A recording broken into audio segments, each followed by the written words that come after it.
السلام علیکم جی، امید ہے آپ سب بخیریت و عافیت ہوں گے۔ اللہ تعالیٰ کی رحمتوں برکتوں کے سائے میں انشاءاللہ رمضان کریم کی بہت زیادہ مبارکباد۔ اللہ تعالیٰ اس ماہ میں آپ سب پر ہم سب پر اپنی رحمتوں برکتوں کے سائے قائم رکھیں اور ہمیں نبی اکرم صلی اللہ علیہ وآلہ وسلم کی شفاعت نصیب ہو روز آخر، اور اس دنیا میں آپ صلی اللہ علیہ وسلم کی تعلیمات پہ چلنے کا اذن حاصل ہو۔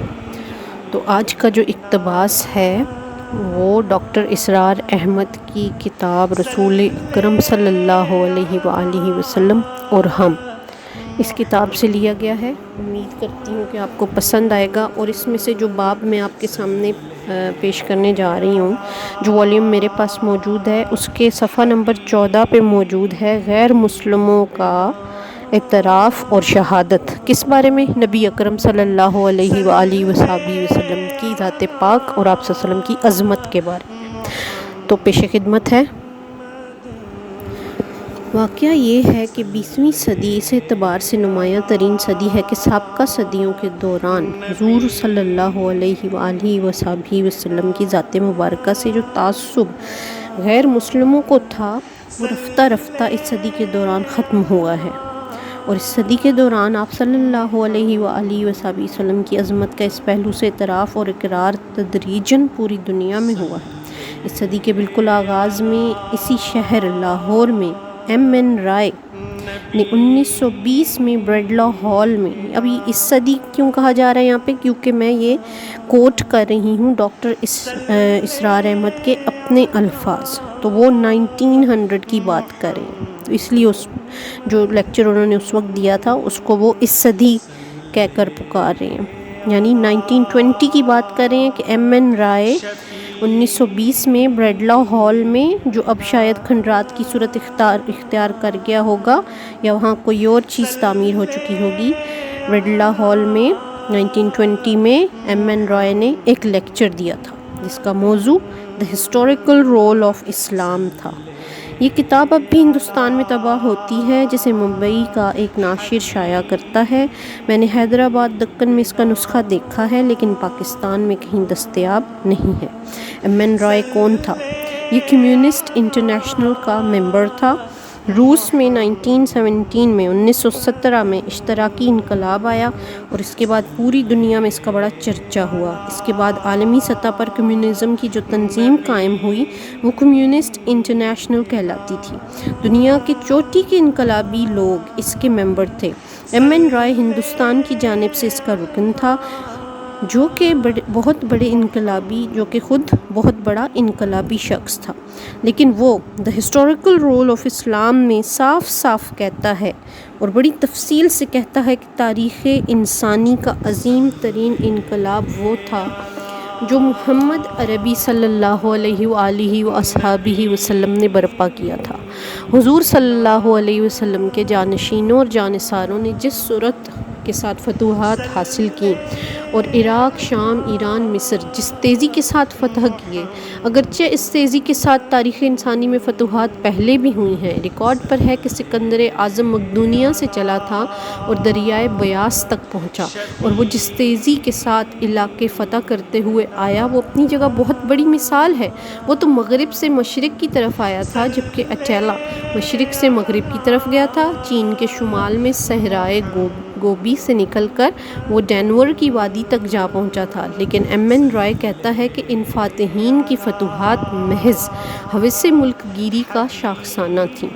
اس نے انہیں بروٹ ملٹری کیمپینز قرار دیتے ہوئے کہا ہے کہ ان کے نتیجے میں کوئی نئی تہذیب یا کوئی نیا تمدن وجود میں نہیں آیا، دنیا میں کوئی روشنی نہیں پھیلی، کوئی علم کا فروغ نہیں ہوا، جبکہ محمد عربی صلی اللہ علیہ وسلم اور آپ صلی اللہ علیہ وآلہ وسلم کے جانشینوں کے ذریعے سے شرقاً غرباً جو فتوحات بڑی تیزی کے ساتھ ہوئی ہیں، ان کے نتیجے میں ایک نیا تمدن، نئی تہذیب، علم کی روشنی اور انسانی اقدار کا فروغ وجود میں آیا۔ ایک ایسا معاشرہ وجود میں آیا جو ہر طرح کی زیادتیوں سے پاک تھا۔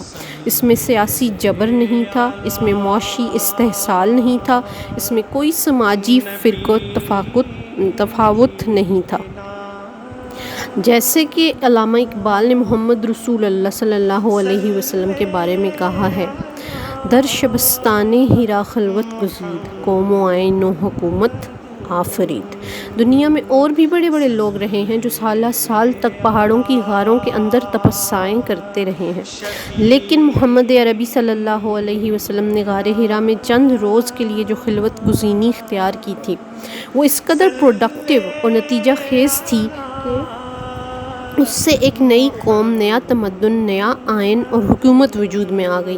یہ ہے حضور صلی اللہ علیہ وسلم کی وہ عظمت کہ جس کا اظہار من رائے نے اس صدی کے ربع اول کے آخری سالوں میں کیا ہے۔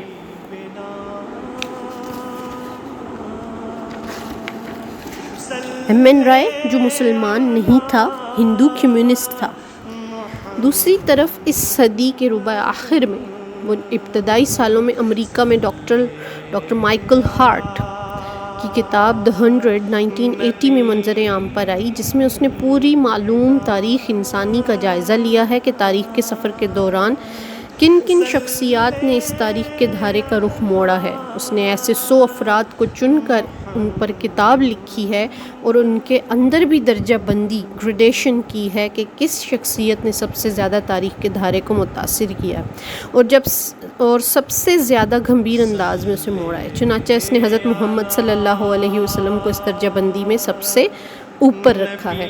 اس کتاب کا مصنف تاحال عیسائی ہے اور ابھی زندہ ہے۔ یاد رہے کہ میں یہ اقتباس ڈاکٹر اسرار احمد کی کتاب سے لے رہی ہوں جو ان کے اپنے الفاظ ہیں، تو جہاں وہ ابھی زندہ ہے کہہ رہے ہیں تو I am not confirmed if Michael Hart is still alive or not, but here he has stated that he is alive at that time۔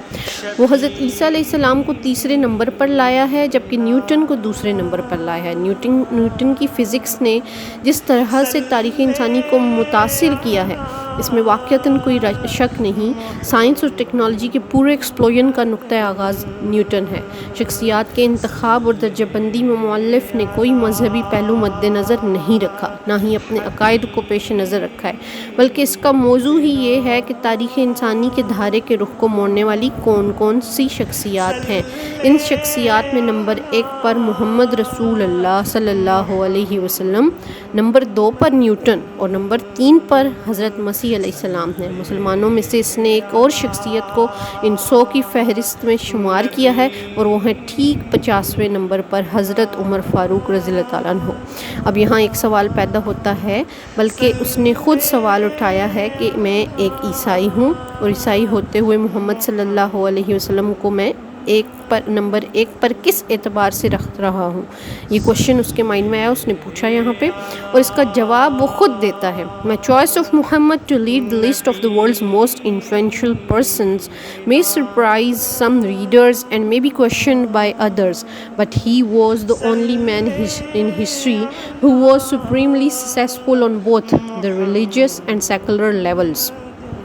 یہ بہت گھمبیر اور معنی خیز جملہ ہے، لیکن اسے سمجھنے کے لیے پہلے یہ سمجھنا ہوگا کہ اس وقت کی عالمی فضا میں انسانی زندگی کو 2 جداگانہ گوشوں میں تقسیم کر دیا گیا ہے۔ ایک مذہب کا گوشہ ہے، اس کا تعلق اجتماعیات سے نہیں ہے بلکہ صرف افراد سے ہے کہ ہر فرد کو اجازت ہے کہ جس کو چاہے مانے، جس پر چاہے یقین رکھے، ایک خدا کو مانے، 100 کو مانے، کسی کو نہ مانے، فرد کو اس کی پوری آزادی حاصل ہے۔ اب نوٹ کیجئے کہ ڈاکٹر مائیکل ہارٹ کا یہ بات کہنے کا مقصد یہ ہے کہ تاریخ انسانی میں جتنی عظیم شخصیات ہیں وہ اگر ایک پہلو سے بلندی کی حامل ہیں تو دوسری طرف ان کا سرے سے کوئی مقام نہیں۔ ممکن ہے وہ کسی معاملے میں 0 ہوں، بلکہ شاید ان کے لیے کوئی مائنس ویلیو معین کی جائے۔ مثلاً مشرق میں گوتم بدھ اور مغرب میں حضرت مسیح علیہ السلام دونوں کی مذہب اور روحانیت کے میدان میں اور پیروکاروں کی تعداد کے اعتبار سے کتنی عظمت ہے، لیکن ریاست، سیاست اور معاملات ملکی میں ان کا کوئی مقام اور کوئی حصہ نہیں۔ اسی طرح دوسری طرف ایٹلا ہو، سکندر اعظم ہو یا اور بہت بڑے بڑے حکمران جو دنیا میں گزرے ہیں، یہ سیکولر میدان میں تو بہت بلندی پر ہیں، لیکن مذہبی میدان میں اس درجے پستی کا شکار ہیں کہ ہو سکتا ہے کہ 0 سے بھی کام نہ چلے بلکہ منفی ویلیو لانی پڑے۔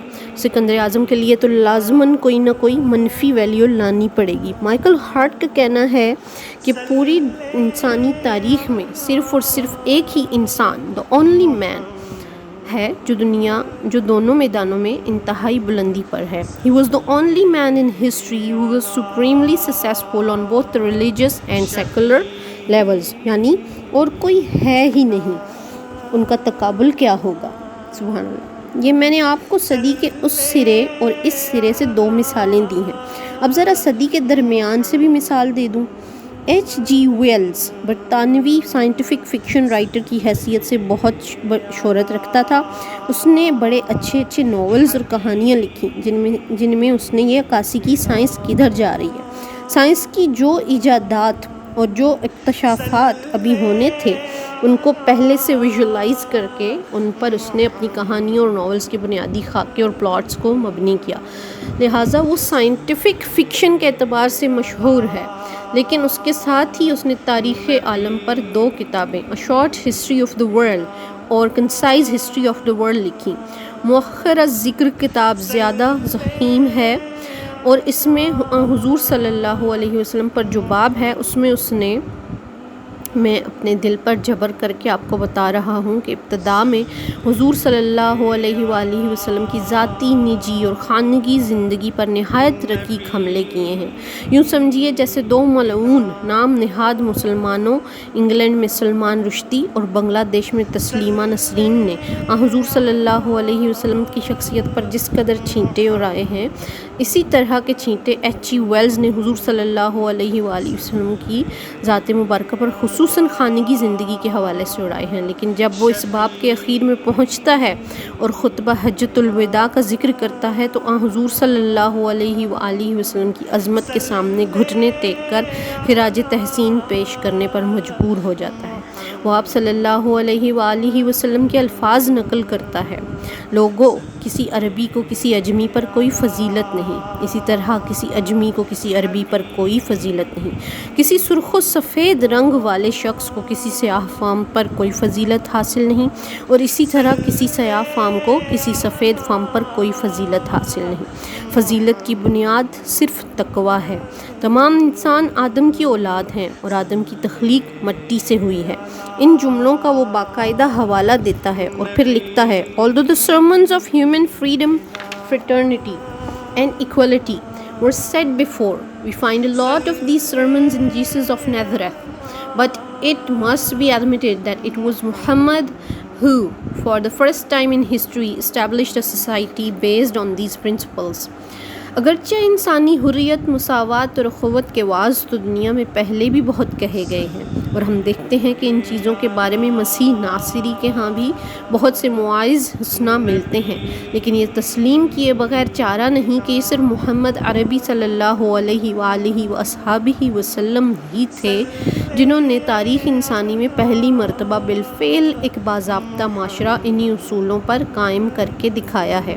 آپ اندازہ کیجئے کہ یہ دشمن کا خراج تحسین ہے جو کہ معتقد نہیں ہے. میں نے اسی لیے جبر کر کے بتایا کہ یہ وہ شخص ہے اتنی بڑی حماقت کا مظاہرہ کر رہا ہے، اور آگے جو الفاظ اس آدمی نے استعمال کیے تھے میرے اندر اتنا حوصلہ نہیں ہے کہ میں وہ کوٹ کر سکوں، لیکن ڈاکٹر اسرار احمد کی کتاب میں یہاں درج کیے گئے ہیں، لیکن میں وہ کوٹ نہیں کروں گی کیونکہ یہ ایک گستاخ تھا. اور یہاں اس کے بتانے کا مقصد یہ ہے، اس کا ذکر کرنے کا مقصد یہ ہے کہ اس گستاخ کے منہ سے بھی اللہ تعالیٰ نے نبی اکرم صلی اللہ علیہ وسلم کی عظمت بلند فرما دی، اس کے منہ سے بھی یہ عظمت بیان فرما دی. رہ نہ سکا وہ یہ تعریف کیے بغیر کہ محمد عربی صلی اللہ علیہ وسلم کیا چیز تھے. یہاں البتہ ایک بات نوٹ کر لیجئے کہ حضور صلی اللہ علیہ وسلم کی مدح میں ایچ جی ویلز نے اپنی کتاب میں یہ جملے جو لکھ دیے تھے انہیں کتاب کے موجودہ مرتبین اور نئے ایڈیٹرز نے حذف کر دیا ہے. یہ جملے ان کے حلق سے نیچے نہیں اتر پائے. ایچ جی ویلز کو تو فوت ہوئے بہت عرصہ گزر چکا ہے.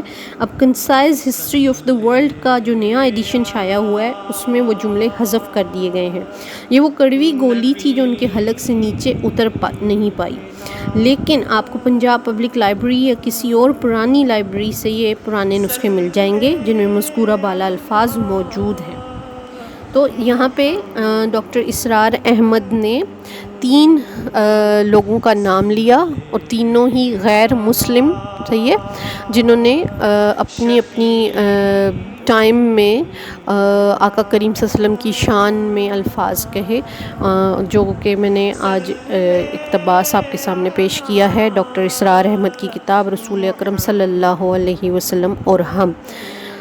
آپ کو پسند آئے تو ضرور اس کو لائک کیجیے گا، اور اگر آپ چاہتے ہیں کہ میں اس کتاب میں سے کوئی اور اقتباس آپ لوگوں کے ساتھ شیئر کروں تو آپ مجھ سے رابطہ کریں، ضرور بتائیں، کمنٹس میں بتائیں۔ بہت شکریہ، اللہ تعالیٰ کی رحمتوں اور برکتوں کے سائے میں رہیں، سلامت رہیں، جزاک اللہ۔